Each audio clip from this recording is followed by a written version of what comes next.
کام کرتے ہیں، فیملیز بھی یہاں ہیں، اور آپ سب جو پیسے پاکستان میں بھیجتے ہیں واپس، ریمیٹنسز جسے کہتے ہیں، جس کے اوپر پاکستان چلتا ہے، میں آپ سب کو بہت اپنے ملک کے خاص پاکستانی سمجھتا ہوں۔ اس لیے میں سمجھتا ہوں کہ پہلے تو ہم آپ کو وہ اپرچونٹیز پاکستان میں دے نہیں سکتے اور نہ دے سکے ہیں، اس لیے نہیں کہ پاکستان میں وسائل کی کمی ہے، اس لیے کہ پاکستان میں ہم وہ گورننس سسٹم نہیں دے سکے جس کی وجہ سے ہم پیچھے رہ گئے، دنیا آگے چلی گئی۔ یہی ملیشیا تھا 60s میں جب میں بڑا ہو رہا تھا، تو یہاں ملیشیا کے شہزادے کم از کم 3 یا 4 شہزادے ہمارے ساتھ، شاہ محمود اور میں جب HSN میں پڑھتے تھے تو ہمارے ساتھ وہ HSN میں پڑھتے تھے، یعنی یہاں سے شہزادوں کو پاکستان پڑھنے کے لیے بھیجا جاتا تھا۔ اس وقت پاکستان کوئی سوچ بھی نہیں سکتا تھا کہ یہ سارے خطے میں کوئی بھی ملک پاکستان کا مقابلہ کر سکتا ہے۔ پاکستان کی پر کیپٹا انکم سارے یہ بر صغیر ہندوستان اور ارد گرد کے علاقوں سے زیادہ تھی۔ ہمارا ملک کی مثال دی جاتی تھی، سب سے تیزی سے ترقی کر رہا تھا، اور ہمارا ملک ایک وقت پہ ایک ایشین میریکل کتاب تھی، اس پہ کہا تھا کہ یہ پاکستان کا کیلیفورنیا بننے جا رہا ہے۔ تو یہ یاد رکھیں کہ قومیں ایک اونچ نیچ کا سامنا کرتی ہیں، ایک انسان کی زندگی میں بھی اونچ نیچ ہوتی ہے، ایک ادارے کی زندگی میں اونچ نیچ ہوتی ہے۔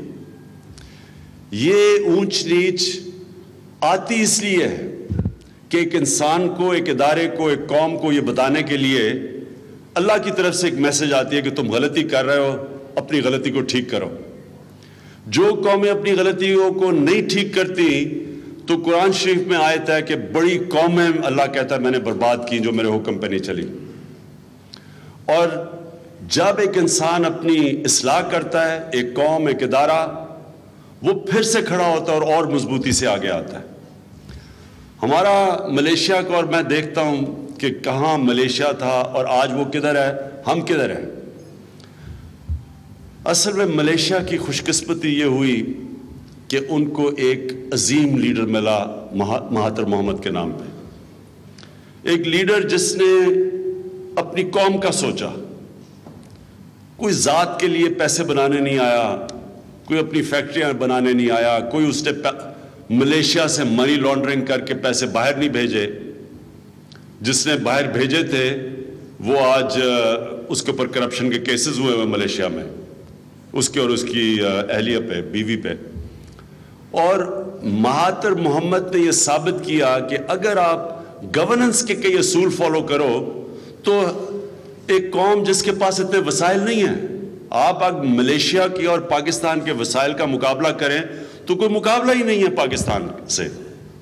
پاکستان کو تو اللہ نے وہ چیزیں دی ہیں جو آپ بیٹھے آپ کو بھی نہیں پتا، مجھے بھی نہیں پتا تھا جب تک میں کہ اللہ نے ہمارے ملک کو کیا کیا چیزیں دی ہوئی ہیں۔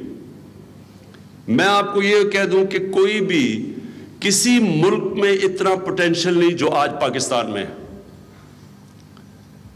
لیکن یہاں ان کو لیڈر مل گیا، اس نے کم وسائل سے قوم کو اٹھا کے کہاں سے لے گیا۔ ایک وقت پہ پاکستان کی جو انڈسٹریل پروڈکشن تھی 60s میں، وہ 4 ایشین ٹائیگر جو بعد میں بنے ان کے مقابلے میں تھی، فلپینز، تھائی لینڈ، ملیشیا، ان کی ملا کے انڈسٹریل پروڈکشن پاکستان جتنی نہیں تھی۔ اور آج اب یہ سوچیں کہ ہمارا ہے 20 کروڑ کا پاکستان، یہ ہے مشکل سے 3 کروڑ 3 کروڑ کا ملیشیا، تقریباً 21 کروڑ کا پاکستان۔ ملیشیا کی ایکسپورٹس $220 ارب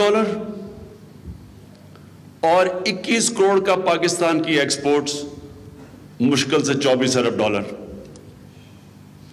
اب یہ سوچیں کہ یہ ثانیہ کیسے ہوا ہے کہ وہ ملک کدھر جا رہا تھا اور آج کدھر ہے۔ تو میں آج آپ کو یہ کہنا چاہتا ہوں کہ قومیں جب وہ ایک جو اللہ کے اصول بنائے ہوئے وہ فالو نہیں کرتی تو ان کی پھر تقدیر میں بربادی ہوتی ہے. لیکن جب یہ ایک قوم اپنے محنت کرتی ہے, جن اصولوں کے اوپر قوم کھڑی ہوتی ہے ان پہ چلتی ہے, تو وہ قوم پھر سب سے بڑی بات, کیونکہ آج بڑا ایک مبارک دن ہے ہمارے لیے, عید میلاد النبی, ہمارے لیے وہ مبارک دن. اس دن کو ہمیں سوچنا چاہیے کہ وہ عظیم انسان نے کیا کیا جو کہ وہ مدینہ کی ریاست سے اٹھ کے وہ عرب جن کی حیثیت ہی اس وقت کی دنیا میں کوئی نہیں تھی, 2 سپر پاور کے سامنے حیثیت ہی نہیں تھی, وہ اٹھ کے دنیا کی امامت کرنا شروع کر دیا. تو اس لیے ہمیں یاد کرنا چاہیے, جب ہم اپنے نبی صلی اللہ علیہ وسلم کو یاد کرتے ہیں تو یہ بھی سوچیں کہ انہوں نے کیا تھا کہ وہ قوم اٹھ کے عظیم قوم بن گئی. انہوں نے یہ کیا تھا کہ انہوں نے سب سے پہلے, یہ سب سے امپورٹنٹ چیز ہے جو ہم نے پاکستان میں نہیں کیا, انہوں نے لوگوں میں احساس ڈالا تھا کہ قوم وہ عظیم ہوتی ہے جو اپنے کمزور طبقے کو اٹھاتی ہے, جس میں احساس ہوتا ہے, رحم ہوتا ہے. دنیا کی پہلی فلاحی ریاست بنائی, حالانکہ وہاں وسائل ہی نہیں تھے, غریب لوگ تھے. وہ رومن ایمپائر امیر ترین دنیا کی طاقت تھی, اور دوسری طرف پرشین ایمپائر امیر ترین طاقت تھی, لیکن ان کے پاس تو تھا ہی کچھ نہیں. جب جنگ بدر ہوئی تھی تو کئی مسلمان ڈنڈوں سے لڑے تھے, تلواریں نہیں تھی. تو وہ اس مدینہ کی ریاست میں انہوں نے سب سے پہلے انسانیت کو سامنے رکھا, بیواؤں کو, معذوروں کو, یتیموں کو, غریبوں کو. پہلی سوچ دی کہ یہ کمزور طبقہ ریاست کی ذمہ داری ہے. اور اصل میں انہوں نے ہمیں یہ بتایا کہ آپ کے اندر احساس ہونا چاہیے. وسائل کی کمی کی وجہ سے ایک رکاوٹ نہیں بنتا, احساس تھا. اور احساس جب انہوں نے لوگوں میں ڈالا, وہی نیچے سے قوم اوپر سے اٹھی. ہر انسان کا سٹیک تھا ریاست. ایک کمزور آدمی سمجھتا تھا کہ ہاں یہ میری بھی ریاست ہے, ایک معذور بھی سمجھتا تھا کہ ہاں میں بھی اس ریاست کا حصہ ہوں.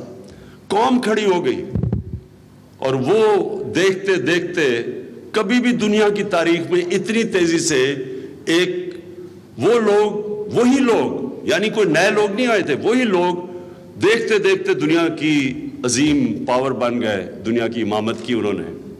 تو ہمارے لیے یہ ہمیں قرآن شریف میں کہا گیا ہے کہ نبی صلی اللہ علیہ وسلم کی زندگی سے سیکھو. یہ ہے ان کی زندگی. انہوں نے کہ اصول اڈاپٹ کیے جس کی وجہ سے قوم کھڑی ہوئی. وہی اصول ہم نے اصول ہے. سب سے پہلے ہم نے اپنے کمزور طبقے کی, ہمارے اندر احساس آنا چاہیے کہ یہ بھی انسان ہے. وہ ہمارے پہلی دفعہ ایک تصویر دیکھی, ایک بیچارہ مزدور اپنے 3, 4, 5, 6 سال کے بچوں کے ساتھ سڑک کے اوپر کمبل لے کے سردی میں سو رہا ہے. تو میں آپ کو بتاؤں کہ اگر یہ یورپ ہوتا تو اگر اس طرح کی تصویر آتی کہ جانور کے بچے اس طرح پڑے ہوتے سڑکوں پہ, اس کے اوپر لوگوں نے ریئیکٹ کر لینا تھا. ہمارا انسان ایسے سوتے ہیں سڑکوں کے اوپر, وہی گاڑیاں چل رہی ہوتی ہیں وہاں پیومنٹس پہ سو رہے ہوتے ہیں.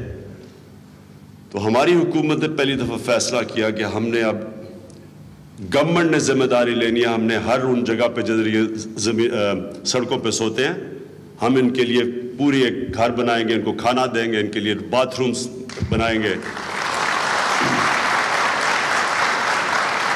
لیکن یہیں نہیں رکیں گے. انشاءاللہ اس اگلے ہفتے, اگلے سنڈے کو انشاءاللہ ہم ایک غربت کم کرنے کا پورا ایک پروگرام لے کے آ رہے ہیں کہ کیسے. اور ہم نے پھر چائنا سے بھی دیکھا کہ انہوں نے کس طرح 70 کروڑ لوگوں کو غربت سے نکالا. تو ان کی مثال ہم اب اس سے سیکھ کے تو انشاءاللہ ایک پیکج لے کے آ رہے ہیں کہ کیسے ہم نے اپنے ملک میں جس کو پاورٹی ایلیویشن کہتے ہیں, غریبوں کو کیسے ہم نے غربت سے نکالنا ہے. انشاءاللہ ایک پورا پروگرام اسی ایک ہفتے کے اندر لے کے آئیں گے ہم.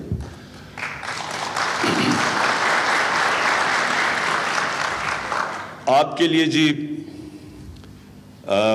یہ بڑا امپورٹنٹ ہے